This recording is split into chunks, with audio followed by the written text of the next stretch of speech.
For example ఒక రైతు ఉన్నాడు అనుకోండి. అతను ప్రతి సంవత్సరము పొలంలో సీడ్స్ వేస్తాడు, కానీ సాయిల్ ప్రిపేర్ చేయడు, ప్రాపర్ ఇరిగేషన్ ఉండదు, దానికి సరైన ఫర్టిలైజర్ కూడా ఇవ్వడు, కేవలం గింజలు వేసి వదిలేస్తాడు. కొన్ని సీడ్స్ మొలకెత్తుతాయి, కానీ తర్వాత అవి చనిపోతాయి. ఇదే లూప్ కంటిన్యూ అవుతూ ఉంటుంది.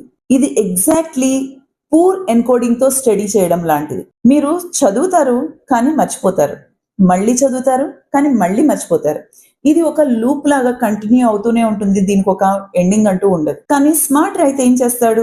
సీడ్స్ వేసే ముందు పొలాన్ని ప్రాపర్ గా ప్రిపేర్ చేస్తాడు, దాన్ని ఫర్టిలైజ్ చేస్తాడు, సరైన ఇరిగేషన్ ప్రాసెస్ ని ఫాలో అవుతాడు.